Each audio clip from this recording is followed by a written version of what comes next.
Panie I panowie. O Dida entrou, o Thor também entrou ali na briga. E aí virou realmente, vale tudo, o Wanderlei foi nocauteado.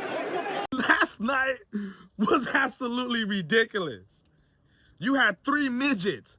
One of them had one arm, and they were fighting against an actual guy.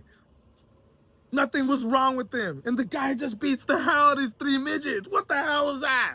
What the hell is a one-arm midget going in there and getting dropped first before the guys with 2 arms? And then you had Wanderlei Silva at the age of 49, an UFC Hall of Famer, an ex-middleweight Pride world champion, having held the Pride bout for 6 years straight, and also a Grand Prix tournament Pride winner, right? Having fought over 30 times in Pride. In UFC, had a record of 5-7, not the best, but is still in the Hall of Fame and considered one of the legends in the MMA world. He went up against Acelino Fuentes, who's an ex-world champion in boxing, an ex-unified super featherweight world champion, an ex-lightweight world champion, who retired and ended up becoming a Brazilian politician, but still been competing in exhibition fights for the last couple years. Wanderlei Silva hasn't competed in a fight since 2018, his last knockout against Rampage Jackson. This is a guy in Wanderlei Silva whose nose was so squished in at one point that he had to take out literally meat from his ribs and put it to his bone so he could be able to breathe again. Listen to this. And Wanderlei didn't get Botox. He had his face reconstructed because his nose, he had been in so many brawls, his nose had completely flattened where he couldn't breathe out of it, and he had so much scar tissue over his eyes that his eyes were drooping down, so he'd get cut flat. So they took a chunk of his rib and rebuilt his nose, and he had his nose built big so he could breathe out of it more. And then he had all the scar tissue removed from his eyebrows and then pulled back. Yo! And when you watch the fight between these two legends, Wanderlei Silva in the first and second round was getting his ass beat. Fuentes was beating the crap out of Wanderlei Silva, bro. He looked like the well-rounded, more established boxer when it came to that fight. The first round, he's over here dropping Wanderlei Silva. Second round, he's beating the crap out of him, drops him again. And then in the third round, this is when Wanderlei Silva starts to implement his game plan. Again, keep in mind, he missed weight by over 45 pounds. He came in 45 pounds heavier than Fuentes. So in the third round, he starts grabbing Fuentes like it's an MMA fight, holding him by the back of the head, and starts raining uppercuts, right hands. Boom, boom, boom, boom. And we all know the axe murderer is known for just going ham. This is what he used to do in his MMA fights. He has one of the greatest fights, the fight of the year, with Chuck Liddell. If you've never watched that fight, you need to watch it. This was what type of fighter he is. He'll just stand there and just chunk it. Boom, boom, boom, boom, boom. He starts getting dirty with Fuentes and even starts holding his head and it starts, boom, hitting his head with his head. The referee notices it and warns him, I don't know, what was it, 3 times in round 3? The first warning, you could have stopped the fight right there. Because Wanderlei had him in the corner. It was bombing on him, throwing his hand in there at the same time. The referee tries to step in and say, hey, relax, relax. And Wanderlei is over here hitting the ref as well. He was bombing on the ref and bombing on Fuentes.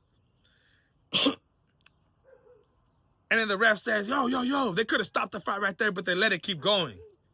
In comes round 4.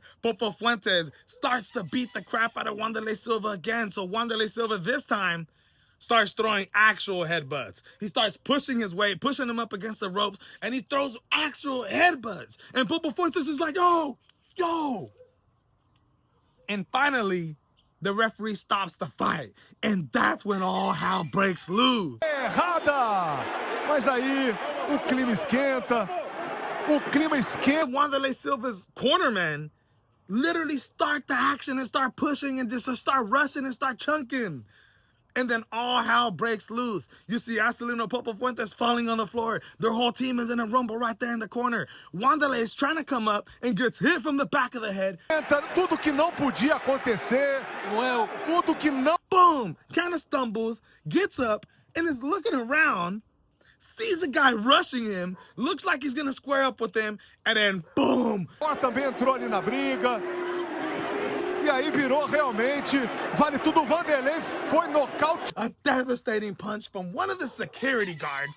I don't know who that guy was, but he just devastatingly punches Wanderlei Silva, who was just talking about having brain damage and brain issues and just so many things wrong with him. And down goes Wanderlei. And I was thinking, oh, like what the, bro. I was watching Carlos Solberg versus Dominic Reyes. We had just finished watching, Cam Claval compete for the minimum flyweight world championship, my friends, the IBF. And then Najee as well on Pro Box TV. But these two things absolutely stole the night, bro. I ain't even playing around. Wanderlei Silva making headlines once again, but for all the wrong reasons. He just fought against Acelino Fuentes, who's a politician. A whole bunch of people were there at the stadium. This was taking place in São Paulo, Brazil. Both of them being Brazilian legends. Popo Fuentes was a Brazilian world champion when he was boxing, my friends. And this just got out of control. All out, street fight rumble. Down goes Wanderlei. The good thing is that I heard he's good. You know, hospital reports, everybody's saying that Wanderlei Silva's good. He's awake. Nothing's actually super, super wrong with him. Wow.